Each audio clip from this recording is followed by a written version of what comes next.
I never thought one wrong turn with a tray of champagne glasses could change the entire course of my life. But that's exactly how it started. I wasn't supposed to be there that night. The gala at the historic Crescent Bay Hotel was for people who spent more on jewelry in a week than I made in a year. But my best friend Cassie worked for the event organizers, and when one of their servers got sick last minute, she begged me to fill in. Just smile, hand out drinks and collect your paycheck, she said, slipping a plain black dress into my arms. It'll pay for your overdue electricity bill, Ava. She wasn't wrong.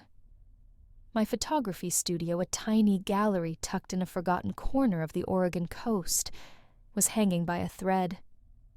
I'd spent weeks dodging calls from the bank about my late payments.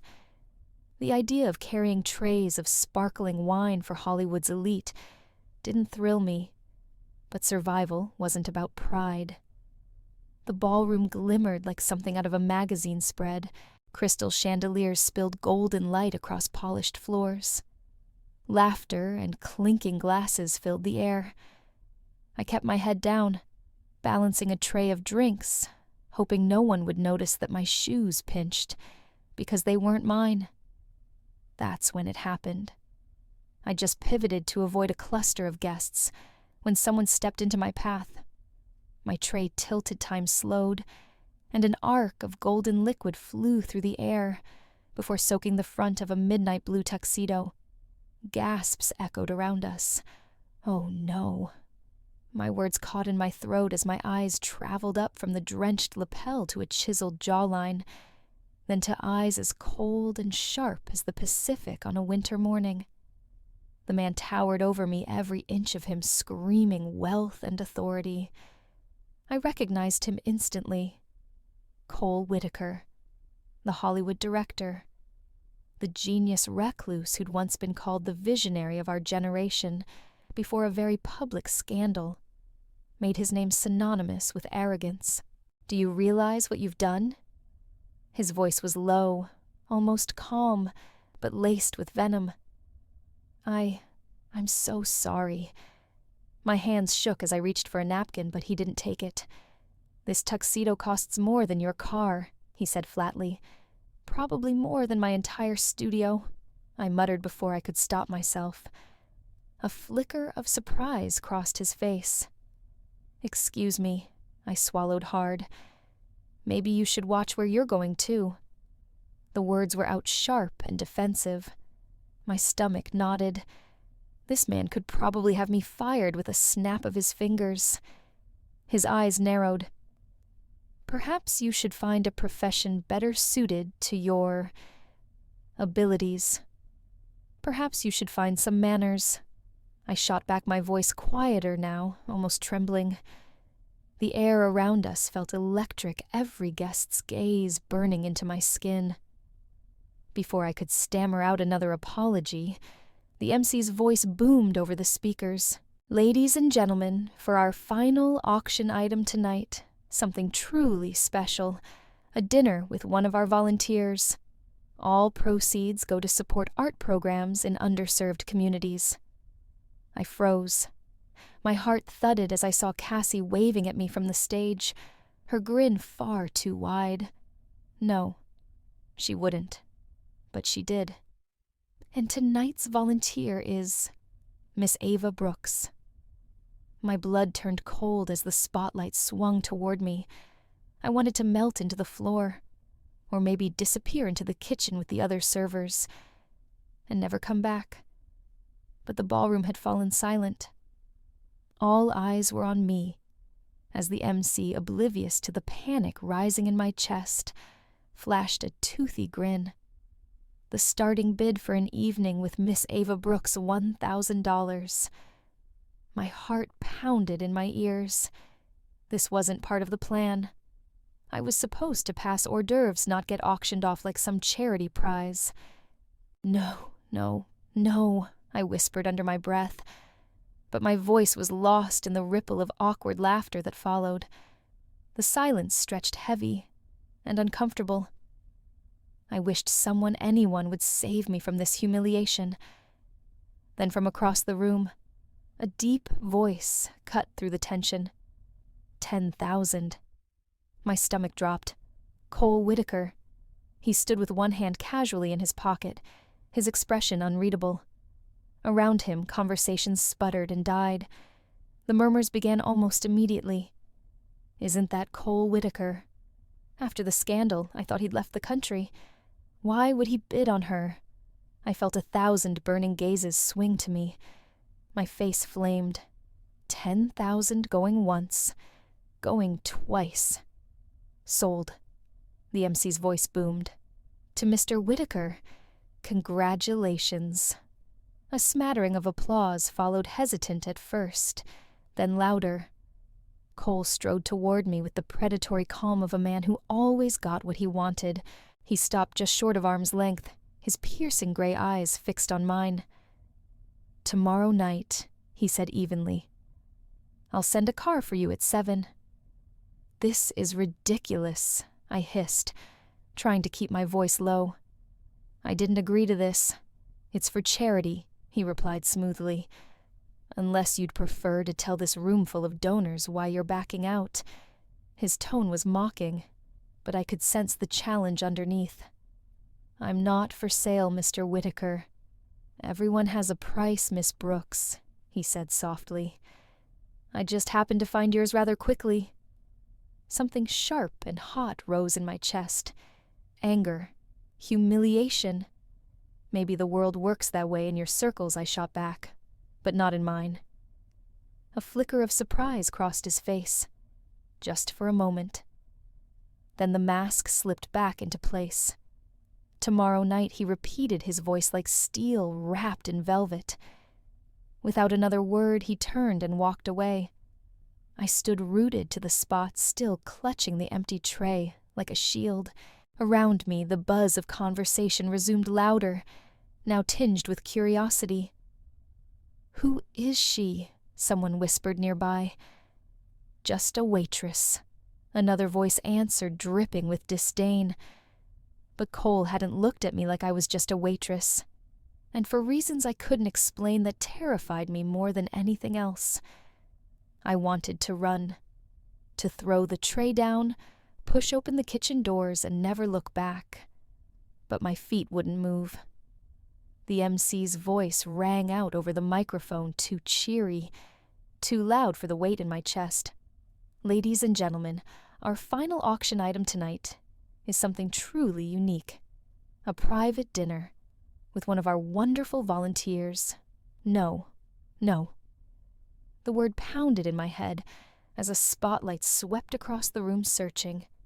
And that lucky volunteer is Miss Ava Brooks. Every muscle in my body went rigid. Cassie stood at the edge of the stage, waving like this was all some harmless prank. She'd begged me to help tonight, but she never said anything about this. The MC clapped his hands together. Shall we start the bidding at $1,000? A few awkward chuckles rippled through the room. My throat tightened. I couldn't breathe, couldn't speak. No one raised their paddle. The silence stretched, growing heavier by the second. I felt like I was shrinking under the weight of all those curious, judgmental eyes. This wasn't just embarrassing. It was humiliating. Come now, the MC urged, his smile faltering. It's for a good cause. Who wouldn't enjoy an evening with such a lovely young woman? The words hit me like a slap. Lovely young woman. Like I was an object, a prize to be won. I wanted to sink into the floor. Then cutting through the murmurs, a single voice spoke. Calm, deep, unmistakable. 10,000. My stomach dropped so fast I felt dizzy. I turned. Cole Whitaker stood at the back of the room, his expression unreadable, one hand casually holding up his paddle. Gasps echoed. Heads swiveled. 10,000, the MC repeated, his grin snapping back into place. Marvelous. 10,000 going once. I opened my mouth, but no sound came out. Going twice. My heart slammed against my ribcage. Sold to Mr. Whitaker. Thank you for your generous contribution to the arts. The applause that followed felt hollow. I couldn't move, couldn't think. And then he was walking toward me, smooth, unhurried, like he had all the time in the world. The crowd parted for him as if the air shifted around his presence. When he stopped in front of me, I forced myself to meet his eyes. They were stormy gray, sharp, and unrelenting. "Tomorrow night," he said softly. 7 o'clock. I'll send a car. I didn't agree to this. I managed my voice barely above a whisper. His lips curved in a smile that didn't reach his eyes. "Then consider this your chance to renegotiate." Before I could reply, he turned and disappeared into the crowd, leaving me standing there with a tray in my trembling hands and 1,000 questions in my head. The car arrived at exactly 7. A sleek black sedan idled outside my apartment, its polished chrome gleaming under the dim streetlight. I stood on the curb, my arms crossed tightly over my chest, fighting the urge to run back upstairs. Cassie's voice echoed in my head. "Just go. It's one dinner. You can survive a couple of hours with Mr. Hollywood himself." Easy for her to say.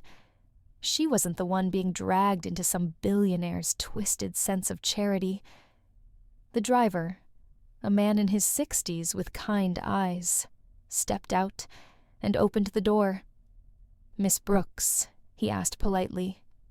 I nodded stiffly and slid into the back seat. The ride felt endless. Every time we passed a restaurant, I hoped we'd stop. But the car kept weaving through the streets heading toward the hills. When we finally pulled up in front of a sprawling glass and steel mansion perched on a cliffside, my stomach clenched. So much for a simple dinner. The driver opened the door. "Mr. Whitaker is waiting inside." I followed him through towering double doors, into a foyer big enough to swallow my entire apartment building. And there he was. Cole Whitaker stood near the floor-to-ceiling windows, hands in his pockets, staring out at the ocean, as if he owned it too. "Right on time," he said, without turning around. "This isn't a restaurant," I blurted, regretting the words the moment they left my mouth. He finally turned his eyes, scanning me in one slow, deliberate sweep. "No," he said calmly. "I prefer privacy." "Or control," I muttered. A faint smile tugged at his lips. "Both." He gestured toward a long dining table set for 2. Candlelight flickered against crystal glassware. "Shall we?" I hesitated. Every instinct screamed at me to leave, but walking out felt like admitting defeat.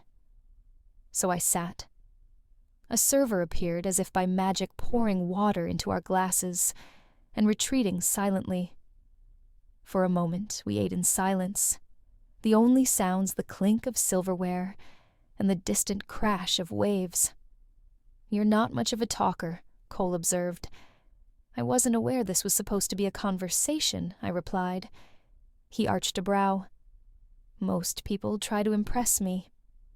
"Then I guess I'm not most people." That earned me a low chuckle. Clearly. We locked eyes across the table, the air between us taut like a drawn bowstring. "Why me?" I asked suddenly. "You could have bid on anyone. Why humiliate me like that? Because you weren't afraid to challenge me," he said simply. "And because I need your help." I froze. "Help." Cole leaned back in his chair, steepling his fingers. "I have a proposition for you." "You need my help." I repeated, my fork suspended mid-air. Cole Whitaker studied me with that calm, calculated expression that made my skin crawl. "Yes," he said simply, as though this were the most natural thing in the world. "You're joking." "I never joke." I set my fork down, my appetite vanishing. "All right. Let's hear it. What kind of help could a man like you possibly need from me? Cole leaned forward, his gray eyes sharp as a blade. I need a fiancé. I blinked. A what? Someone the world believes I'm madly in love with.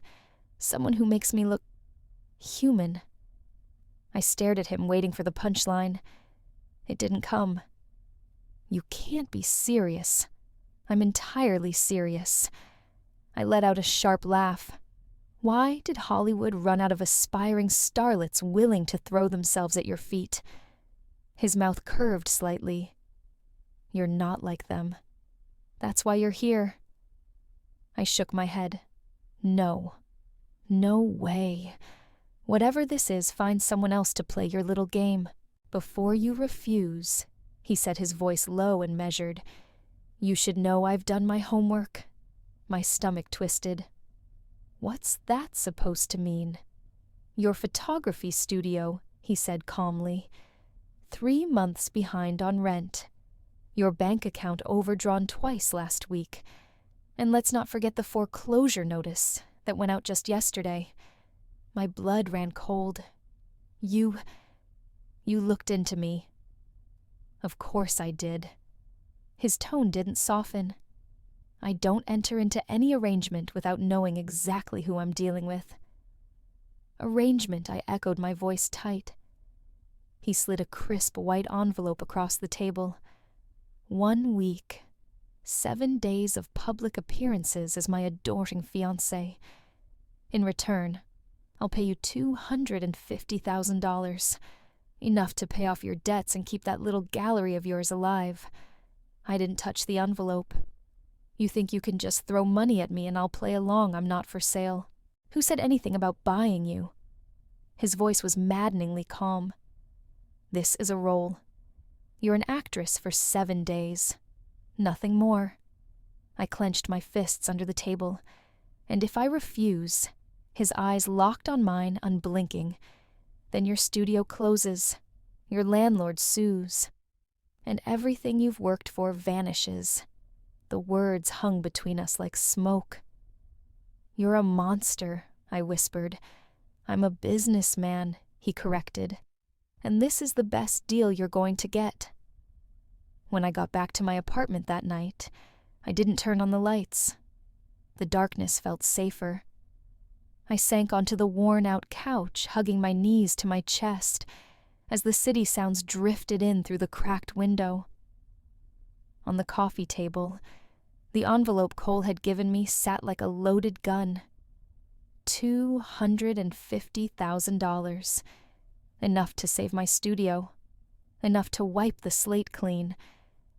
But at what cost, I could still hear his voice in my head, calm and sharp. This is a role. You're an actress for 7 days. Nothing more. 7 days of pretending to love a man who treated people like pawns. 7 days of lying to the world, and maybe to myself. I rubbed my temples, trying to silence the war raging in my mind. What would Mom say if she were still here? She'd tell me to fight for my dreams, to stand tall and protect the little gallery she and Dad had built before cancer took her away. But would she want me to sell a piece of my soul to do it? A soft meow pulled me out of my thoughts. Shadow. My gray tabby jumped onto the couch and curled against my side. His warmth was grounding a reminder of quieter days. I whispered into the dark. What would you do, Mom? Let it all slip away, or take the devil's bargain? The weight of the foreclosure notice on my kitchen counter answered for her. If the gallery closed, all those kids from the neighborhood would lose the only place they could come to learn about art, and I'd lose the last thread tying me to my parents. My throat tightened. I wasn't doing this for me. I was doing it for them. 7 days. That's all it would be. No feelings. No attachment. Just a role. I picked up the envelope with trembling hands and opened it. Inside was a neatly typed contract with Cole Whitaker's signature at the bottom. My name belonged there too. I exhaled shakily. 7 days, Ava. You can survive 7 days. But deep down, a voice whispered, "This won't end the way you think it will." And for the first time that night, I believed it. I signed my name with a hand that barely stopped shaking. The pen felt heavy, as though it knew the weight of what I was agreeing to. Cole watched me from across the mahogany desk, his expression unreadable. The faint sound of the waves crashing below his cliffside house filtered through the open balcony doors. When the ink dried, he leaned forward and tapped the paper. 7 days, he said. Public appearances, dinner parties, and a few carefully staged moments for the paparazzi. I nodded, my throat dry. "And when the week is over?" I asked. "You walk away with your gallery intact," he replied smoothly, "and I'll have restored my reputation." His tone was matter of fact, but I thought I caught the slightest hesitation before he looked away. The next morning, we sat at his kitchen island, me with a mug of coffee. I'd made myself in with a black notebook open in front of him. Rules, he said, clicking a pen. Rules, he met my gaze. If we're going to convince the world we're madly in love, we need a backstory, a proposal story, shared hobbies, favorite songs, the works. "This is absurd," I muttered. "Absurd but necessary," Cole countered. "People are going to ask questions. We have to anticipate them." He flipped to a page titled Our Story. "Where did we meet?" he asked. I stared at him blankly. "Isn't that your job to decide you're the artist?" he said coolly. "Improvise." "Fine," I said, after a beat. "You walked into my gallery one rainy afternoon looking for shelter." Cole raised an eyebrow.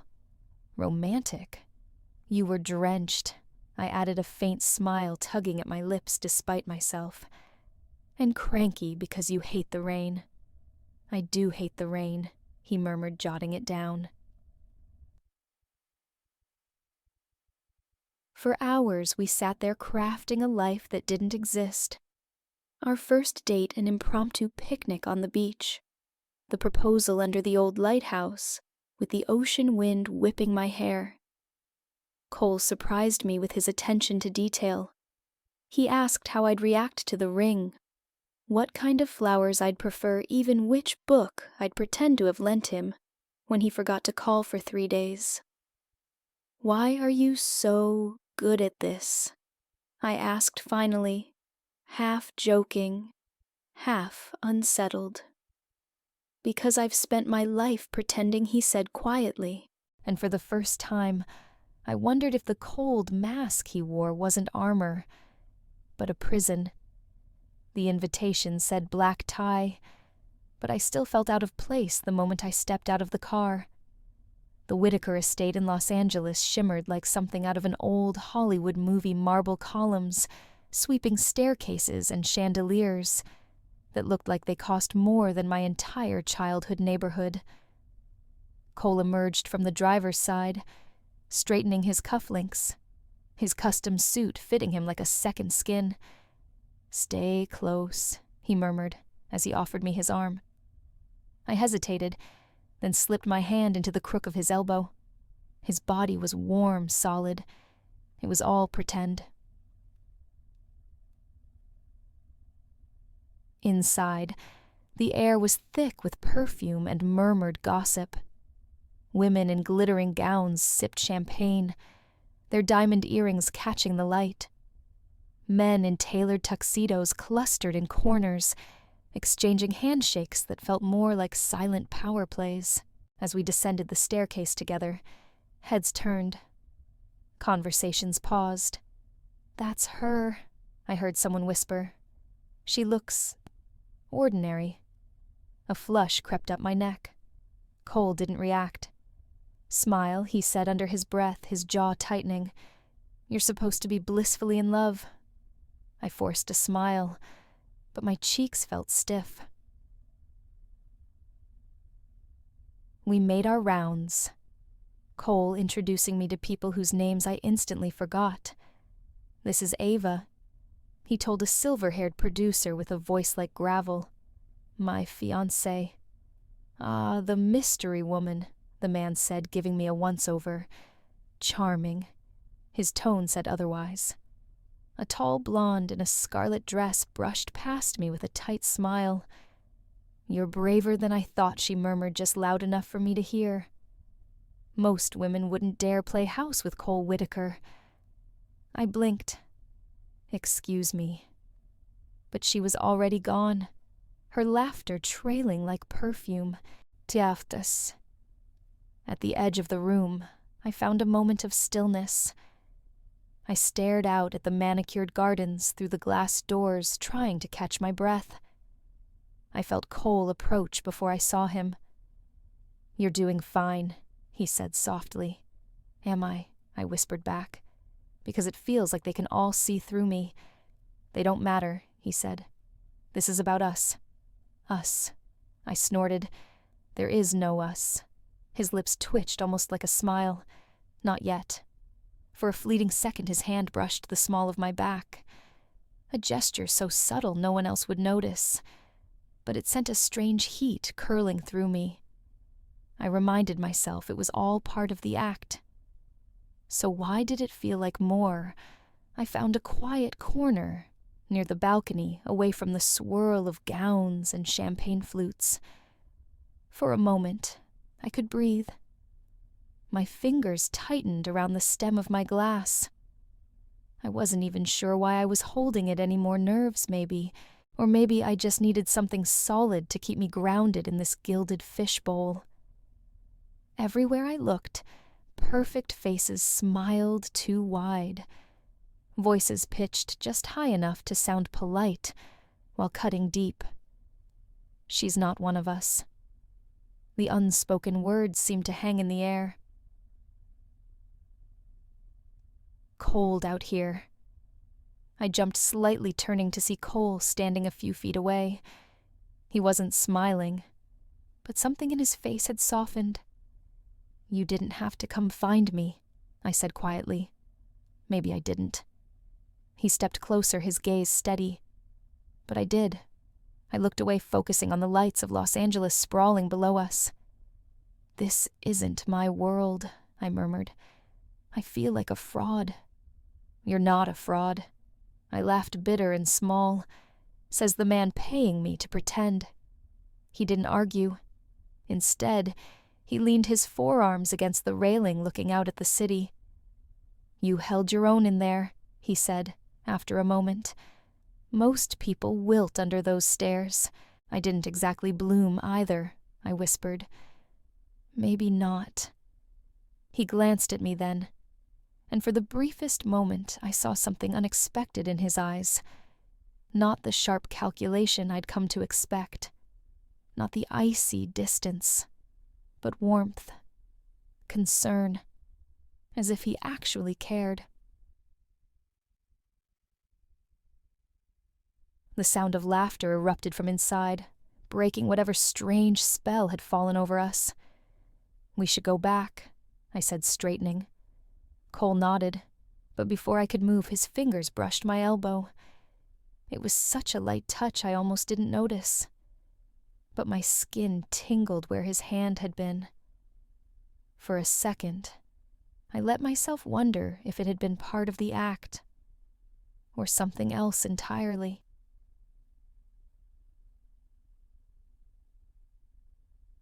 Back inside, as he placed a steadying hand on the small of my back for the cameras, my thoughts swirled.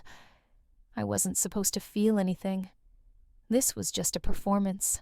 So why did it feel so dangerously real? The car hummed softly as we wound up the coastal highway. Outside, the Pacific stretched endlessly, a slate gray, under heavy clouds.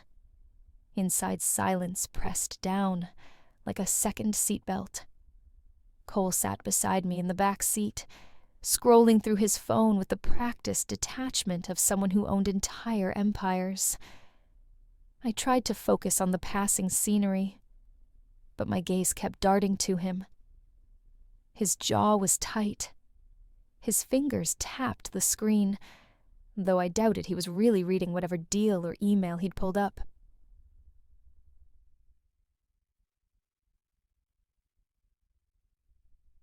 "This feels ridiculous," I muttered. His head turned slightly, though he didn't lift his eyes from the screen. What does this whole charade, going to some luxury resort to make people believe we're hopelessly in love? "You agreed to the terms," he said calmly. "Yes, but I didn't agree to being paraded around like a trophy." At that, he finally looked at me. His gray eyes were unreadable, but there was the faintest flicker of irritation, or maybe amusement. "You're not a trophy, Ava," he said. "You're a story. And the better we tell it, the sooner this ends. Easy for you to say." I folded my arms, glaring out the window. "You've been acting your whole life. This is just another role for you." His silence lingered so long I almost regretted speaking. "Maybe it is," he said finally, his voice quieter. "Or maybe I'm just trying to survive in a world that doesn't forgive mistakes."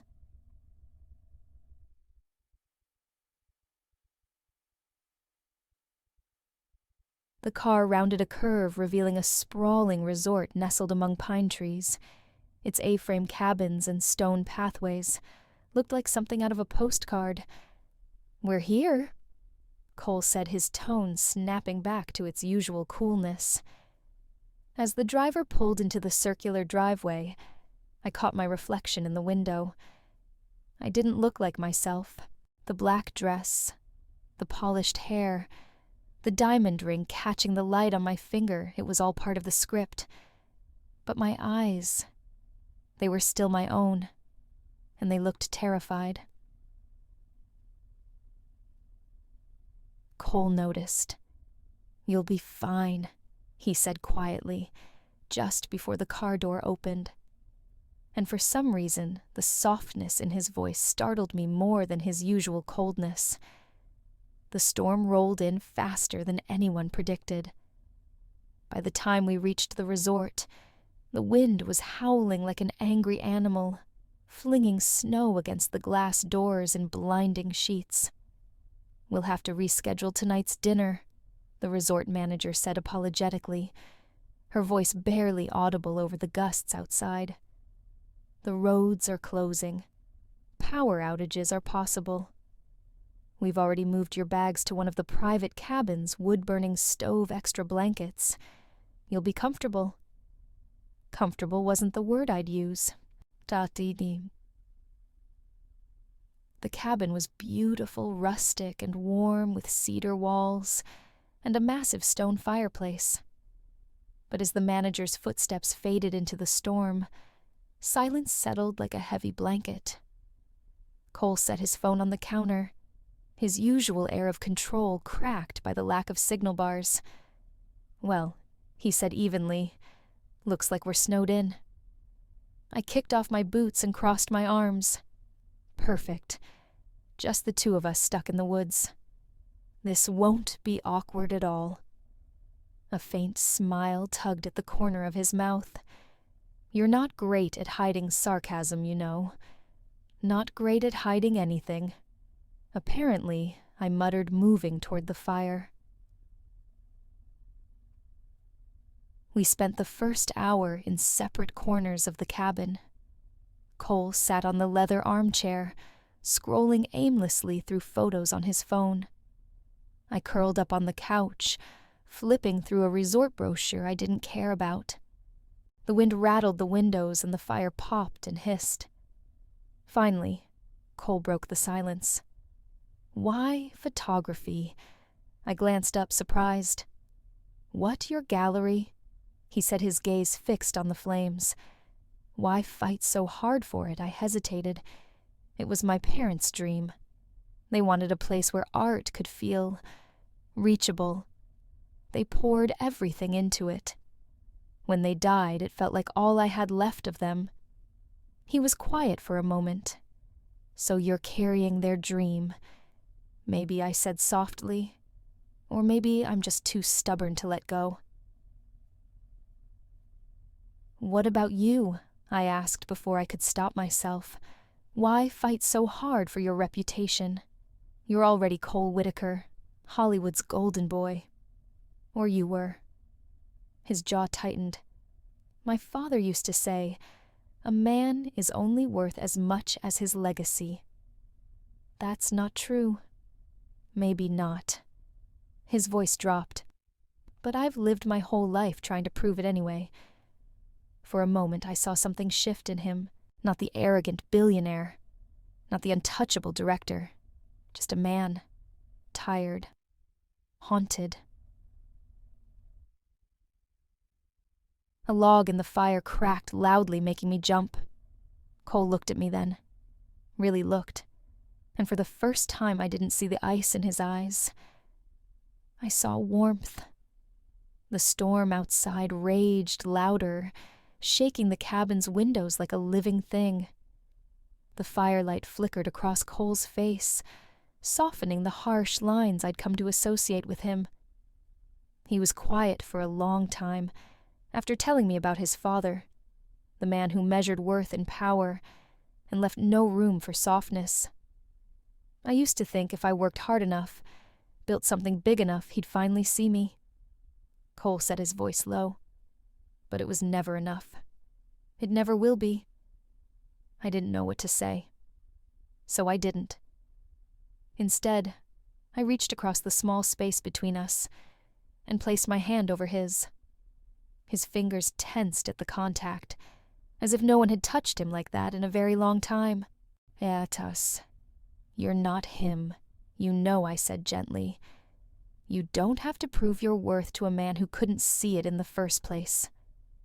Cole let out a short, humorless laugh. "You make it sound so simple." "Maybe it is," I replied.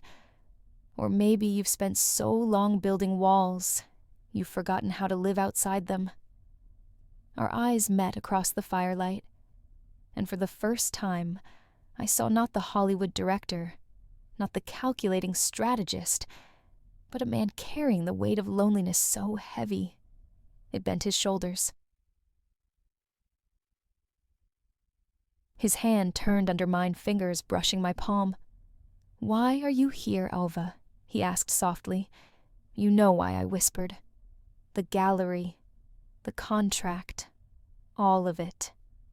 "That's not what I meant." His gaze searched mine as if looking for an answer even I didn't have. The air between us felt charged, the crackling fire, the only sound in the room. "Saakutust." When he leaned in, I didn't stop him. His lips brushed mine, tentative at first, like he was giving me a chance to pull away. But I didn't. The kiss deepened slow and unsure, and for a moment, I forgot about the contract, the lies, the staged smiles. There was no act here, no cameras, just warmth, just him. When we finally broke apart, I sat back heart-pounding.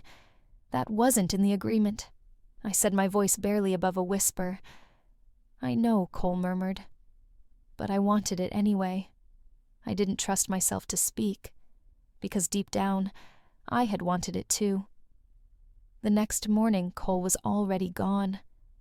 The fire had burned down to embers. The cabin was silent except for the faint howl of wind outside. For a moment, I let myself believe the night before had been real. The soft brush of his lips, the way his hand had lingered against mine, like he was afraid to let go. But as sunlight crept across the wooden floor, reality settled in. It wasn't real. It couldn't be. By the time I made my way to the main lodge, Cole had switched back to his public face, composed, distant, untouchable. He stood near the bar, surrounded by executives in tailored suits and women in designer coats. His laughter sounded practiced, like a melody he'd played too many times. When his eyes met mine across the room, something flickered. Recognition, hesitation. But it was gone in an instant. He gave me a polite nod. Nothing more.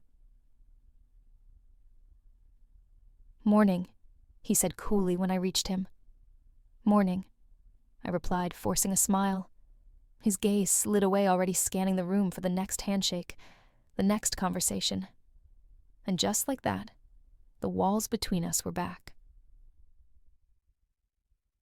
Ciao to you. For the rest of the day, we moved through the resort like strangers in the same orbit.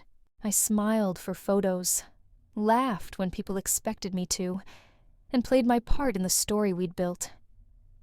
But my chest felt tight every time Cole's hand brushed mine for the cameras, because in those fleeting touches, there was no warmth.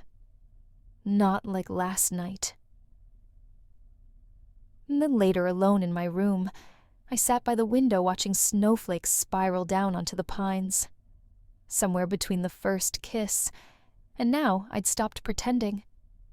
And that terrified me. I was falling for him. For the man who spent his life behind glass walls, who saw relationships as transactions, who had made it painfully clear this was just business. A single thought lodged in my mind like a splinter. What happens when the week is over? I should have seen it coming. The subtle shift in Cole's posture, the tightness in his jaw, the way his fingers gripped his glass just a little too hard as the room buzzed with laughter and music. But I didn't. So when he cleared his throat and raised his hand for silence, I froze like everyone else.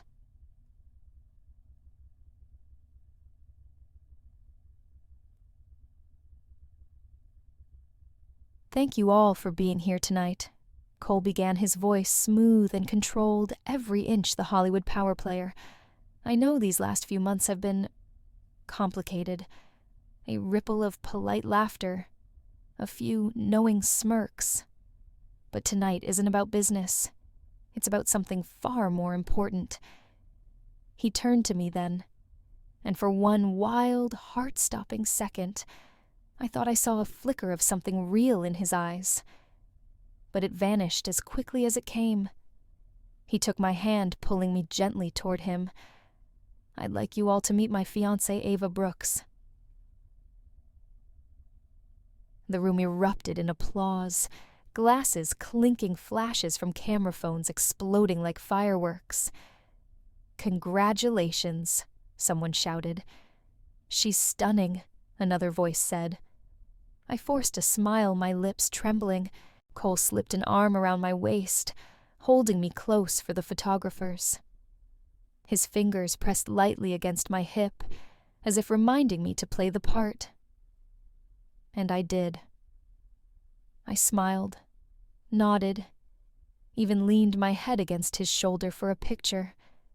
But inside, something cracked.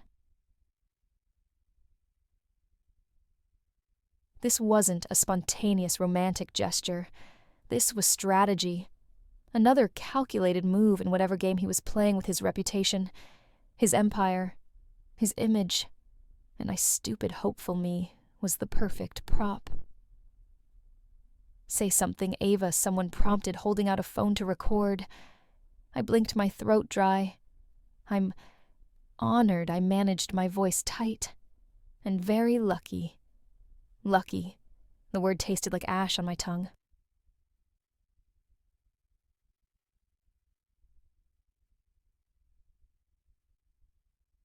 When the crowd's attention shifted, Cole leaned down, his lips brushing my ear. "Well done," he murmured. "They believe it." I pulled back just enough to look at him. "Do you?" I asked quietly.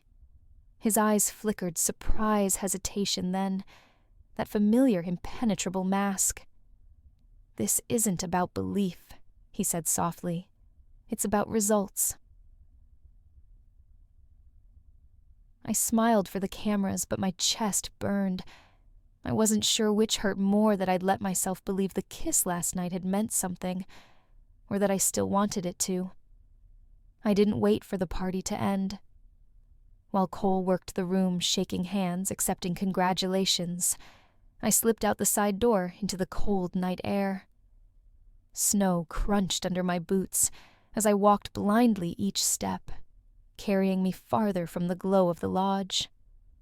My hands shook, but not from the cold. I'd been a fool to think any of it had been real. The gentle way his fingers brushed mine in the cabin, the warmth in his eyes when he told me about his father, the kiss that left me breathless, all of it, just rehearsal for this moment, the grand announcement, the photos, the perfect headline to save his empire, and me, just another pawn on his board. By the time I reached the small staff parking lot, tears were blurring the path in front of me. I fumbled for my phone and called Cassie. "Can you come get me?" I asked, my voice breaking. "Ava," she said, alarmed. "Where are you?" "I don't know," I whispered. "Somewhere I shouldn't be." An hour later, I was in the passenger seat of Cassie's old sedan, watching the resort lights disappear in the rearview mirror. "You're sure about this?" she asked softly. "I've never been more sure of anything," I lied, because the truth was messier. The truth was that walking away felt like tearing out a piece of myself. But what other choice did I have?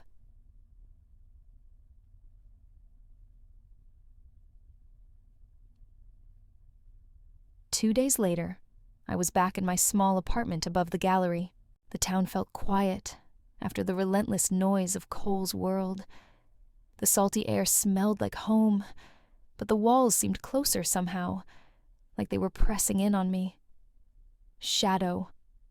My cat curled up beside me as I sat on the couch, staring at nothing. This was where I belonged. This was real. And Cole Whitaker, he was not.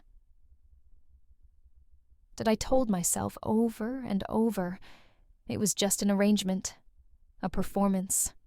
It wasn't love. But when I closed my eyes, I still felt the ghost of his lips on mine, and I hated myself for missing him.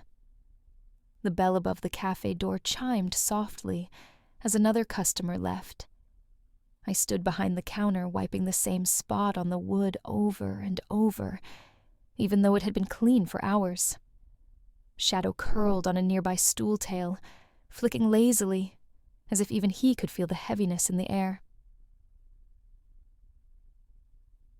It had been 3 days since I left the resort. 3 days of silence. No texts, no calls, no black town car idling outside my building like before. It was over, just like we'd agreed. And yet, every time the door creaked open, my heart leapt before I could stop it. Maybe it's him, but it never was. And the memories came in waves, hitting harder than I expected. His laugh rare and low but real, when I told him about the time I'd dropped an entire wedding cake on a customer's shoes. The way his hand brushed mine in the cabin, almost like he was afraid of his own longing. The kiss by the fire that wasn't in the contract wasn't rehearsed, wasn't fake. Or was it? I set the rag down and pressed my palms against the counter, forcing myself to breathe. He used you, I reminded myself. You were a means to an end, a pawn in his carefully constructed world. But if that was true, why did his eyes soften like that when he talked about his mother's old piano? Why did his voice catch just slightly when he whispered my name in the dark? And I hated him. I missed him. Both truths lived in me now, twisting together like thorny vines. Outside, the winter wind rattled the cafe windows. A customer paused to glance at the engagement headline, still taped to the door. Hollywood's coldest heart. Finally thawed. I snatched it down before they could say anything.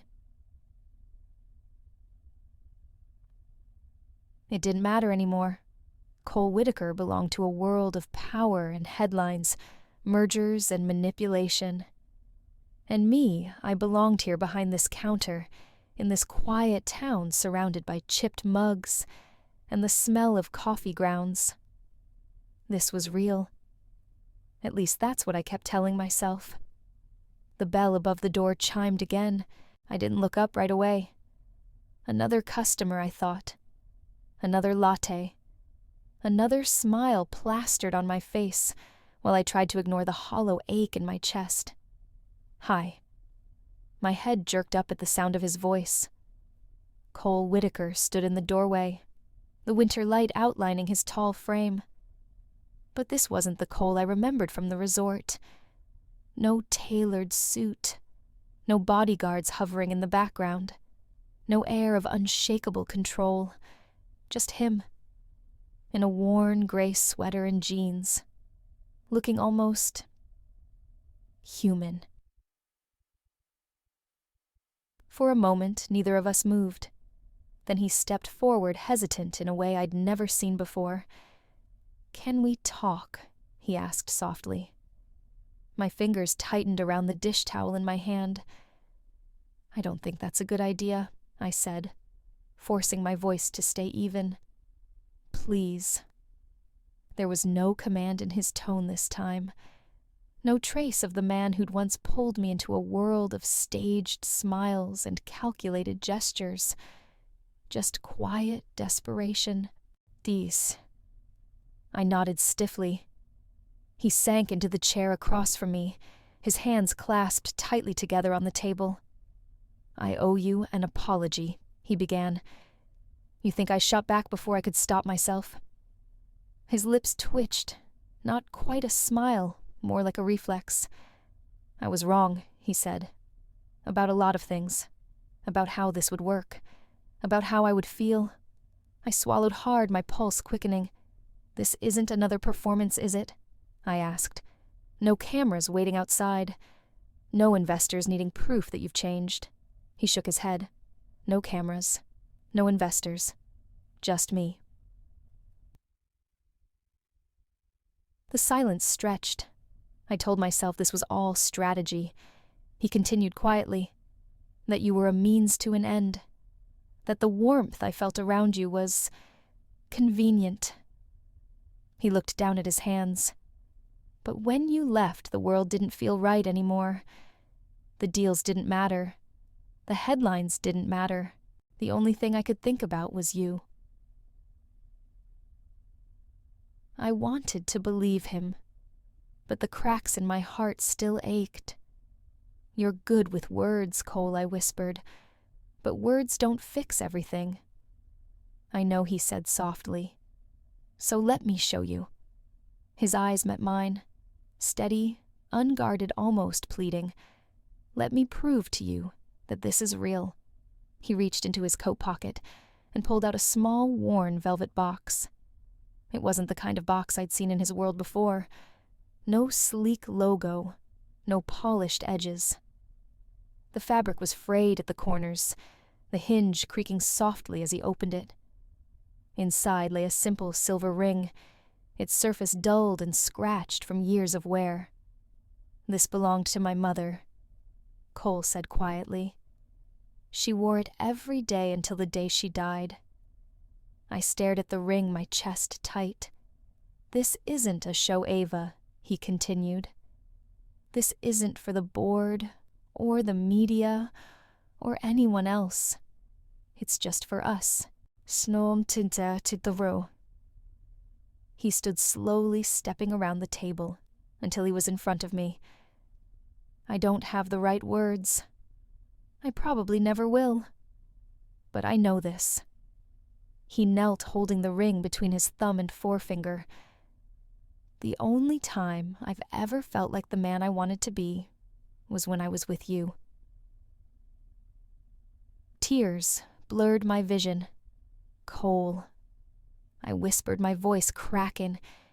He looked up at me, his gray eyes uncharacteristically open raw. "I can't promise I won't mess up," he said softly, "but I can promise I'll spend every day trying to be worthy of you." The cafe was silent, except for the faint hum of the espresso machine. Shadow jumped onto the counter behind me, his tail flicking curiously, as if even he knew something important was happening. I wiped at my cheeks, laughing through my tears. "This isn't the kind of proposal I imagined," I said hoarsely. "Neither did I," Cole admitted with a faint smile. "But maybe that's the point." For a long moment, I said nothing. I thought of the first night we met, how he'd been cold, arrogant, untouchable. And then I thought of the man kneeling before me now, offering me not gold or diamonds, but a small scratched ring and a piece of his unguarded heart. "Yes," I whispered. His head jerked up slightly, as if he hadn't dared to hope. "Yes, yes," I said again, stronger this time. "But only if this time it's real." "It's real," Cole said, his voice rough with emotion. "It's always been real."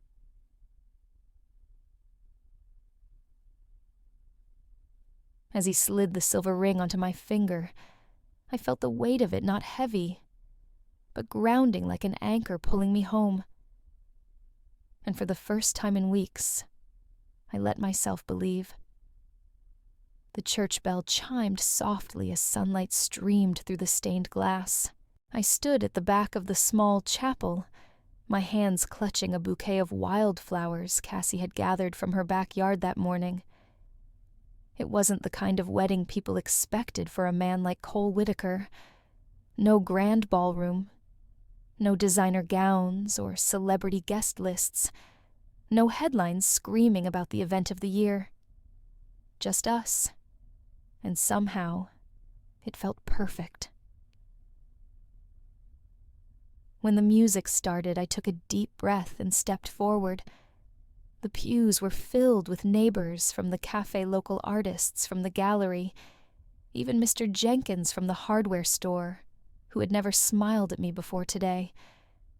They all turned to watch as I walked down the aisle, their faces warm and welcoming. And at the front stood Cole.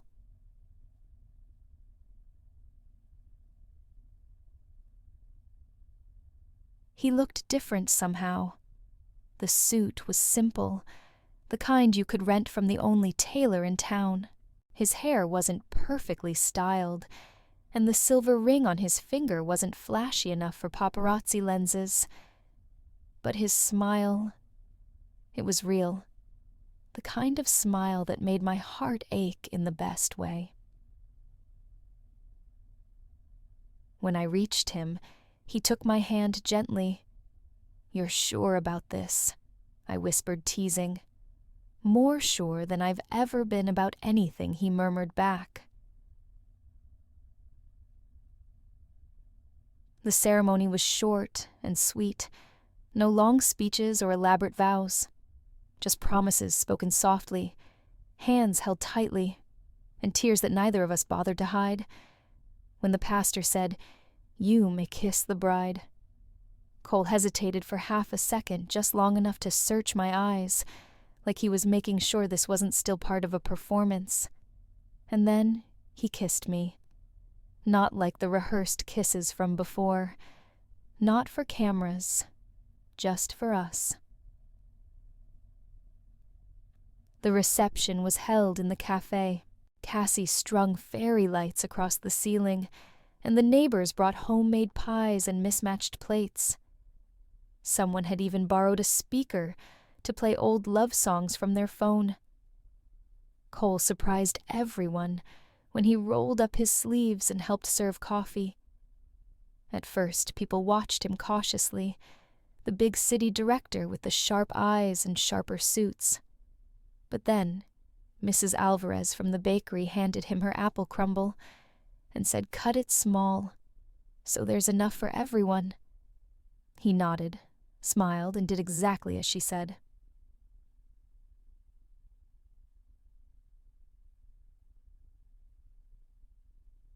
By the end of the night, I caught him laughing with Mr. Jenkins and helping Cassie's nephew tie his shoes, and for the first time, I realized something. This wasn't just Cole adapting to my world. This was him choosing it. It started with small things. The way Cole reached for my hand when we walked down Main Street, how he took time in the mornings to make coffee strong, slightly too bitter, but perfect, because he insisted on learning. Or how he'd pause at the cafe door just to breathe in the scent of roasted beans and cinnamon rolls before stepping inside. This was not the man I met months ago.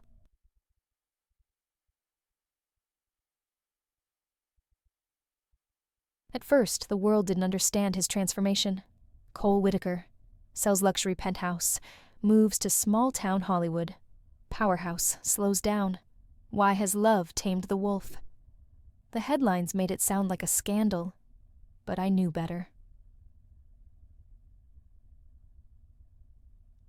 At the company, he was different, too.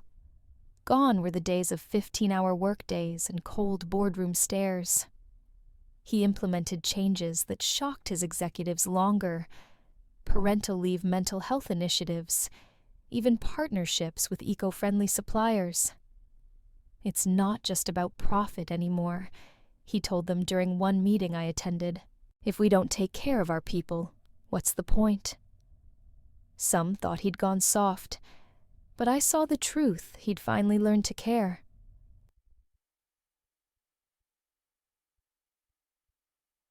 One evening, I found him sitting at the kitchen table, sleeves rolled up, glasses perched low on his nose, as he sketched plans for a community arts program. For the kids in town, he explained when he noticed me watching. A place where they can create like your gallery. I smiled softly. You're becoming one of us, you know. He looked down at his papers, a faint flush creeping into his cheeks. Maybe that's not such a bad thing. Later that night, as we sat on the porch, watching fireflies dance over the yard, I realized something. This wasn't a performance. This wasn't Cole adjusting to my world for appearances. He'd changed, not because he had to, but because he wanted to. Den Cecil. Diant. You're different now, I said quietly. He turned to me, his gray eyes warm in the twilight. Or maybe this is who I was always supposed to be. I rested my head on his shoulder, feeling his hand lace through mine. And for the first time in my life, I stopped waiting for the other shoe to drop. The smell of fresh coffee beans and baked scones drifted through the air, wrapping around me like a familiar embrace. It had been a year since the wedding. 1 year of laughter, long walks through town, quiet nights curled up on the porch, and yes, even a few arguments about whether or not Cole was overwatering the herbs in our tiny kitchen garden. But somehow, we'd found our rhythm.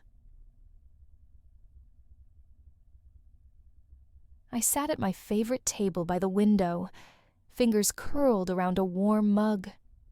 Outside Main Street was waking up kids racing past on bikes. Mr. Jenkins sweeping the sidewalk in front of his shop, Cassie waving as she carried a box of books to the gallery. And there behind the counter was Cole.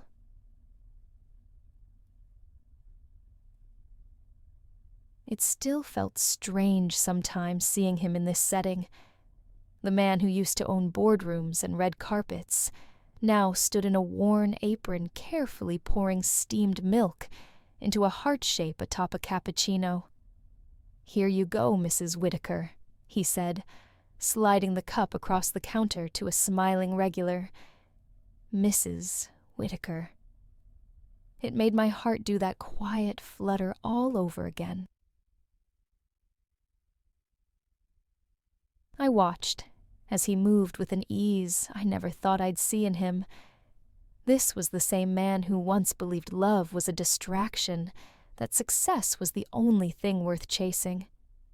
But here he was, slowing down, laughing more often, caring deeply not just for me, but for this little community he'd chosen to be part of. When he caught me staring, he raised an eyebrow, that faint smirk tugging at the corner of his mouth. What he asked, pretending to sound suspicious. Nothing, I said, smiling softly. Just thinking. Dangerous habit. Maybe. I sipped my coffee, letting the warmth settle in my chest. But I was remembering how far we've come. Cole set down the towel he was holding and walked over to my table. He leaned down, brushing a kiss against my temple. "We still have a long way to go," he said. "But I'm not going anywhere. I know." And for the first time in my life, I believed those words with every piece of my heart. If you had told me 2 years ago that this would be my life, I would have laughed. I would have said I wasn't the kind of woman men like Cole Whitaker fall for. But life has a way of surprising you when you least expect it. Makvins. I used to think love was supposed to be perfect soft edges, easy laughter, grand gestures that looked good in photos. But I've learned that real love is messier. It's compromise and late-night arguments in the kitchen. It's admitting you're wrong and trying again the next morning. It's seeing someone's flaws, their sharpness, their scars, and loving them anyway. Cole changed me. He taught me that strength doesn't mean building walls so high no one can climb them.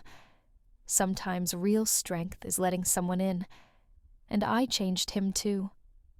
He learned that success isn't measured by numbers on a spreadsheet or headlines in a magazine. It's measured by mornings spent making bad coffee and evenings spent watching fireflies from a porch swing. It's measured by choosing love, even when it terrifies you. When I look at him now, hair a little mussed, sleeves rolled up, focused intently on icing a tray of cinnamon rolls. I don't see the billionaire CEO anymore. I see the man who kissed me in a snowstorm, when there was no one watching. The man who knelt in my cafe with a scratched silver ring and asked for nothing but my heart. And I know without question that I made the right choice. Love isn't a business deal. It's not perfect. It's not easy, but it's real. And that makes it worth everything. As Cole walks over and slides into the booth across from me, I smile softly. "What are you thinking about?" he asks, tilting his head. "You," I reply simply. "Us. Good thoughts. I hope the best." He reaches for my hand across the table, his thumb brushing over the silver band on my finger, and in that quiet moment, I realize something. We didn't just survive the storm. We found something beautiful on the other side.